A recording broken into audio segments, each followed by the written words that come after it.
Albert Foreman's life didn't begin with luxury. Born in London on November 3, 1904, he lost both parents by the time he was just 4. The next 10 years were spent inside the walls of the Hayes School for Jewish Boys, an orphanage tucked away in Middlesex. But young Albert had fire in his belly. At 14, he ran away, straight into the chaos of World War I. He tried to join the army. He was too young to fight, but with the orphanage's permission, they let him in as a drummer boy with the legendary Black Watch Regiment. Just as quickly as he arrived, the war ended. He was sent to Germany for occupation duty. It was there, in military gyms and makeshift rings, that Albert started boxing. And he was good, very good. Fighting under the name Bert "Kid" Harris, he built a fierce record. 40 wins, 12 losses, and 7 draws. 30 of those wins by knockout. His hands did the talking. In 1924, he packed up and moved to Canada. He would bounce between Montreal and U.S. cities, chasing fights, sharpening his style against some of the toughest names in boxing. By 1934, he called it a career and made Montreal home. From orphan to soldier, and soldier to fighter, Albert Foreman's journey was anything but ordinary. By the mid-1920s, Albert Foreman was chasing fists and glory in America, this time wearing a U.S. Army uniform. Between 1924 and 1926, he served a 2-year stint and boxed his way to the top, claiming the featherweight championship for the Army, Navy, and Marine Corps. Even while fighting professionally, his bouts during this time were all in the U.S., including hard nights at Fort Myers, Virginia, and the barracks in D.C. Wherever he went, his punches left a mark, and most nights ended with his hand raised. On New Year's Day, 1927, Foreman stepped into the ring in Philadelphia against Carl Tremaine. For 9 rounds, he pushed Tremaine to the edge. In the third, Foreman nearly knocked him out with a right cross, but the bell saved him. It all came to an end in the 9th. Tremaine, out of answers, landed low. The referee had warned him. Disqualified. Foreman's hand was raised again, and people started to talk. Maybe this guy could be a real title contender. Just 3 weeks later, fresh out of the Army, he took on Mike Ballerino, a former world champ. It was another big night in Philly. Foreman, weighing just 126 pounds, went up against the heavier Ballerino and outboxed him over 10 rounds. He stayed on him the whole fight, catching him clean again in the 10th and sealing a hard-earned win. But the climb got steeper. On May 9th, he faced Lewis "Kid" Kaplan, a former featherweight world champion. Kaplan was too fast, too sharp. He chased Foreman around the ring for 10 rounds, and Foreman just couldn't keep up. That loss put a dent in his title dreams. Then came Johnny Jadek in 1928, another future world champ. Foreman lost a decision at the Polo Grounds. Still, he wasn't done. Later that year, on October 10th, he got back on track. In Montreal, Foreman dropped Georges Chabot of France with a clean shot in round 4. The win earned him a shot at the British lightweight title against Kid Roy. Albert Foreman's journey was no fairy tale. It was raw, brutal, and real. But he never stopped swinging. Albert Foreman finally got his big moment on October 22nd, 1928. Under the lights of the Montreal Forum, with 4,000 people watching, he faced Leo "Kid" Roy for the Canadian lightweight title. It didn't last long. Foreman dropped Roy 4 times before the referee stopped it in the 2nd round. Just like that, he was the new champ. But not everyone was cheering. Some voices, especially from Toronto's The Globe, questioned if he deserved the belt. After all, he'd spent years fighting in the U.S. and even boxed for the U.S. military. Still, Foreman had lived in Montreal for years and was a Canadian citizen. He earned that title the hard way. As champion, he faced top contender Phil McGraw on June 26, 1929. McGraw said it would go 10 rounds, and he was right. Foreman couldn't put him away, and the fight ended in a draw. But that didn't stop the buzz around Foreman. Then came Johnny Dundee, the former world champ. They met in Montreal that September, both weighing around 130. It was a tight match until the 10th round. Then Foreman exploded. He sent Dundee down 5 times with a storm of punches, forcing the ref to wave it off. But boxing always gives and takes. On December 13th, 1929, Foreman lost the Canadian title to Vancouver's own Billy Townsend. No knockdowns, just 12 rounds of sharp jabs, clever footwork, and a crowd of 3,000 on their feet. Townsend had the cleaner work and took the decision. Foreman wasn't done yet. On July 18, 1930, back in Toronto, he beat Pete Zivick in strange fashion. Foreman's early pressure was too much. By round 3, Zivick stopped fighting and just held on. The ref had seen enough. Disqualification. Another win for Foreman, still chasing one more shot at the top.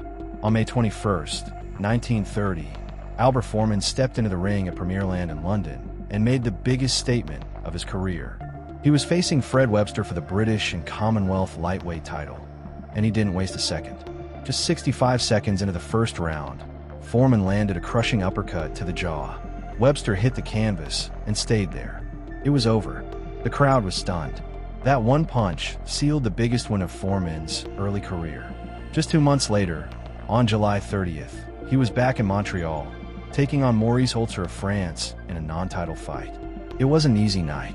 Holzer was slippery, fast on his feet, and dirty when he had to be, hitting Foreman low at least 7 times.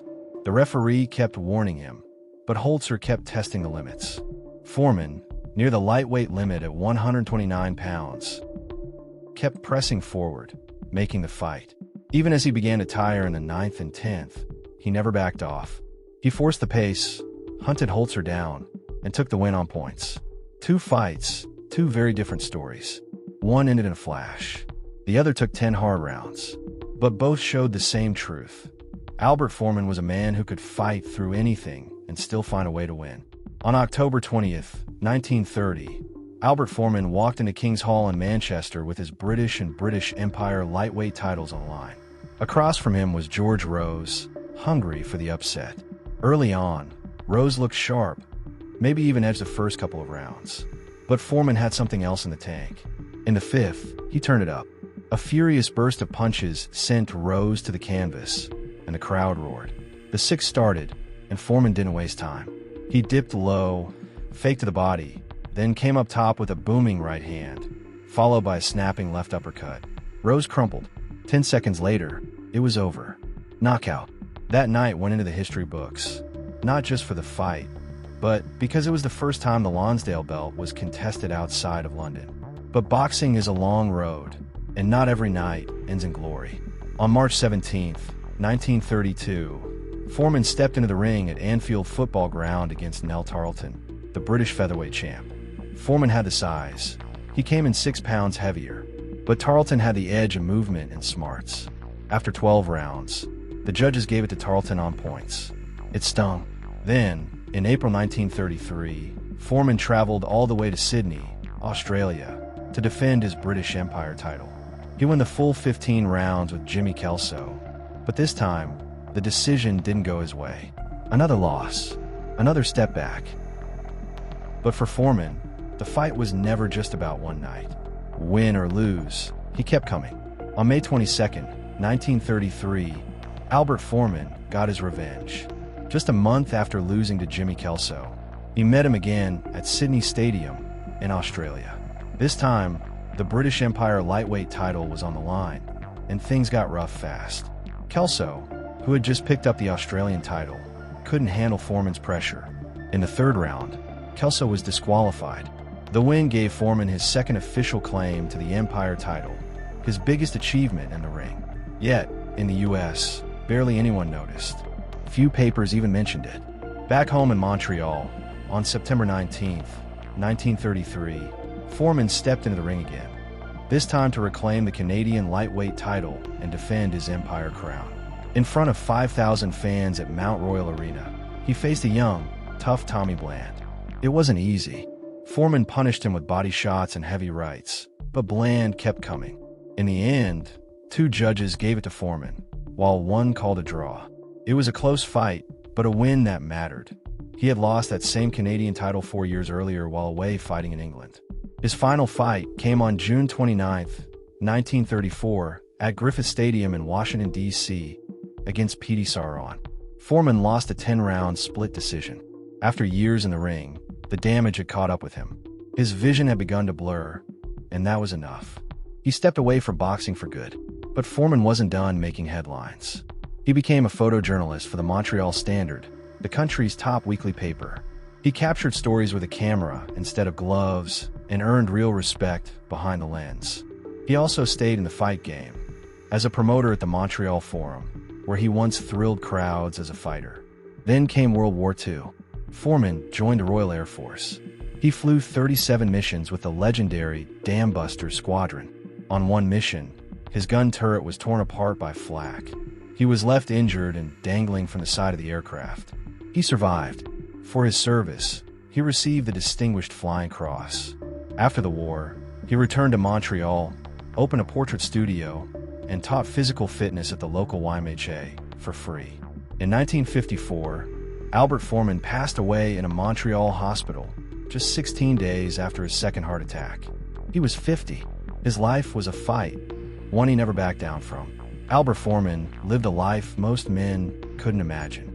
From orphanage walls to boxing rings, from war-torn skies to dark rooms full of photographs, he fought with his fists, his camera, and his heart. He wasn't chasing fame. He chased purpose and found it in every corner of life. In the ring, he gave everything. In war, he risked everything.